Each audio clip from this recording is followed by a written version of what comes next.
Hey everyone, welcome to Ask Shane Anything, where you can literally ask me whatever the heck you want. This show is supported by patrons who pledge $7 or more per month. Thank you guys very much, and you get precedent when we go to select questions for the show. Without further ado, let's get to it. Our first question comes from Sifted from Sound Wizard. Hi Shane, what is a game genre you'd like to see more of? I want the old-fashioned RTS games like CNC to make their triumphant return. Well, the good news is you're getting that. They are starting to remake tons of those old school classic RTS games. So I think you're good. And in fact, I think I might be good too. The genre that I would like to see more of is 3D platformers, but they need to evolve. I don't need to play another Banjo-Kazooie. I don't need to play another Super Mario 64. Someone has to come up with an idea to renovate or rejuvenate the 3D platformer. Now, the good news is, if you do just like the genre, there are tons of games coming out very soon. Crash Bandicoot 4 actually looks more like a 3D platformer than kind of the side-scrolling or run towards the screen stuff that we've seen from Crash in the past. That's exciting. Super Mario 3D All-Stars is coming very soon. That's 3 classic 3D platformers coming in one package, but you gotta order it now because you won't be able to buy it later. In general, I would say the genre is starting to look up a little bit. And when I said earlier about, innovation in the genre, Fall Guys, that's kind of an innovative take on the 3D platformer. Now, I'm not a huge fan of Fall Guys, which may sound weird. Obviously, I'm a big 3D platformer guy, because I don't think the mechanics are all that tight. But as I said on GameFace, I think if you got a really good developer working on that genre, and I hate to say it, steal the idea and make it better, I think it could be really awesome, and I think it absolutely could usher in a brand new era of the 3D platformer. Please God. Next up is a question from Sifted from Toast9. This might sound a little specific and random, but what are your top 3 best 4s in video games? By this I mean numbered sequels with 4 in the title. I was looking it over and it turns out there are a ton of amazing 4s. I would love to hear your top 3 picks. That's a great question, and also really observant, because you're right, there are a lot of really good Part 4 whatever. Man, let me think. Let's see. God of War 4? I mean, let's be honest, they rebooted it, but it's really God of War 4. It would be God of War 4 if they had just used the number instead of rebooting the title. So God of War 4, definitely near the top. Resident Evil 4, without a doubt. That might be my number 1, I'll be honest with you. I can still enjoy playing that game, and it's really old at this point. There aren't a lot of games from that era that I can go back and play and still really enjoy them. Resident Evil 4 is definitely one of them. And I guess my last addition would probably be Uncharted 4, I think.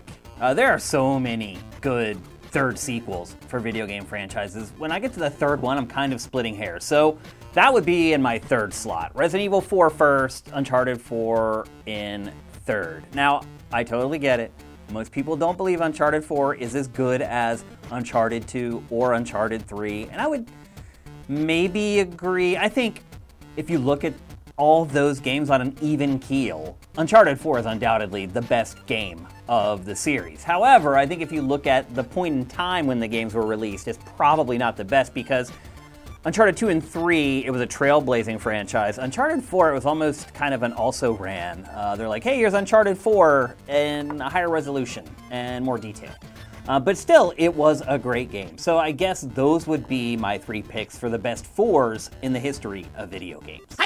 Our next question comes from Sifted from J. Lynn. What's the idea behind trying to keep Sifted politics free? I think Sifted is great when political issues get discussed. Okay, so the first thing I'm going to say is, before I even answer this, there are probably dozens and dozens of people saying, no, don't do that. And there's a reason for that. I've said before on GameFace that I don't want politics in my gaming, because for me, gaming is kind of an escape. It's a point in time every week where I forget about all the crazy stuff that is going on. So I want Sifted to be kind of a refuge for people where they don't have to worry about all the cares of normal life kind of creeping into something that they use as an escape. So that's the first thing.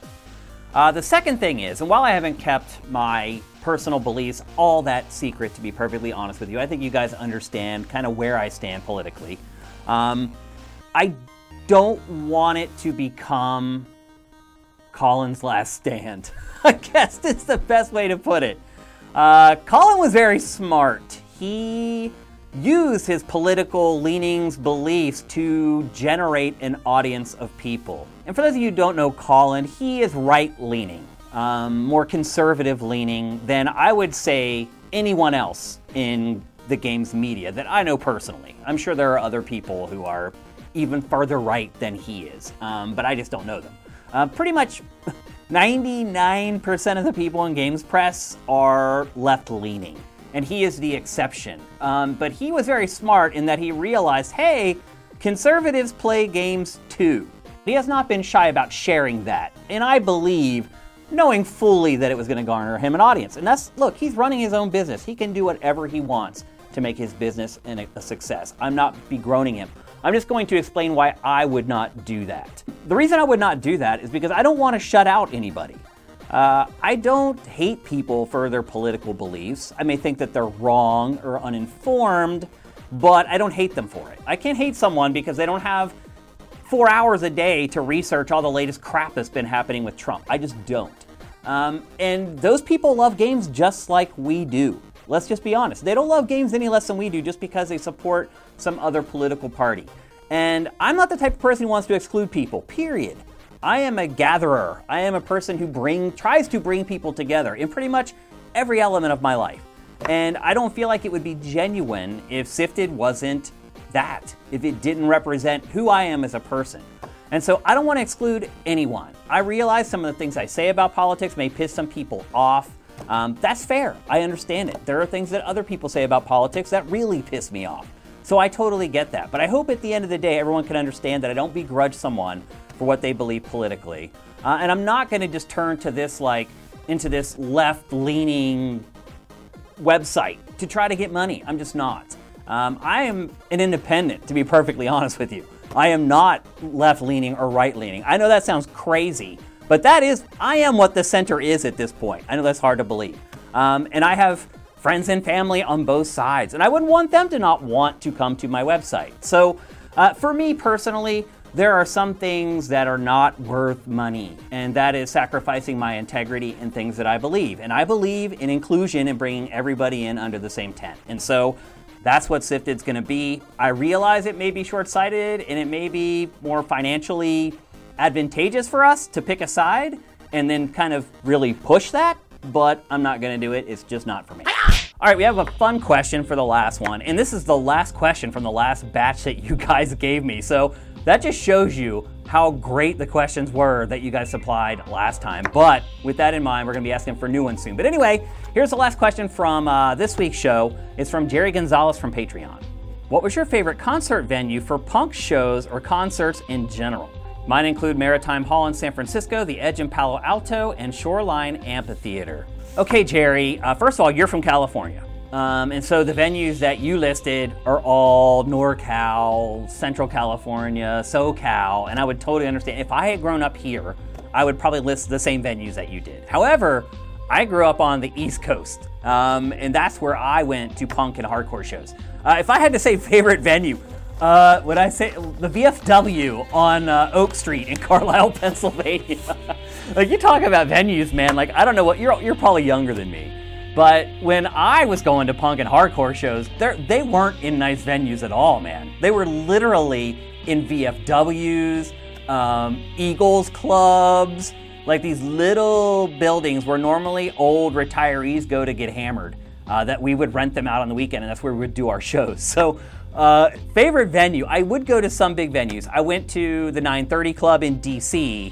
Unfortunately, I went to the 930 Club after it had kind of become a more general venue. For those of you who don't know, the 930 Club was the venue where all DC hardcore went down, was nurtured. Fugazi, Minor Threat, Rites of Spring, Dag Nasty, all those bands, Jawbox, they all were from the 930 Club. By the time I started going there, they had kind of opened it up to other things, and all the DC stuff was happening in like huge cathedrals. Like they would rent out these gigantic churches and have these shows with like 10 bands. So not very glamorous. Now, if you're talking about hardcore and punk, it's not glamorous, but I wasn't just going to hardcore and punk shows. I was going to shows all over the East Coast for a variety of genres. And Star Lake Amphitheater in Pittsburgh was one of my favorites. I think it's been renamed now, but I went to Lollapalooza there a bunch of times. Veterans Stadium in Philadelphia, I went to a bunch of concerts there. The Spectrum, Lincoln Financial Center. I was all over the place, dude. If you start talking about the clubbing and the raves and stuff, I couldn't even begin to start talking about my favorite venues. There were just too many. A lot of them are closing now because they haven't been able to operate for 6 months, but I made some great memories in those places. So when I think about punk and hardcore, I don't think about venues at all. I think about these dingy little VFW places just so hot that sweat is dripping off of the ceiling. That's what I think about when I think of punk and hardcore venues. All right, that's it for Ask Shane Anything. Just like I said a minute ago, we're gonna be asking for new questions very soon, so look for those on both our Patreon page and on sifted.net. Without you guys, this show doesn't happen, so I really appreciate you guys participating. Have yourself a great week, and we'll see you next time.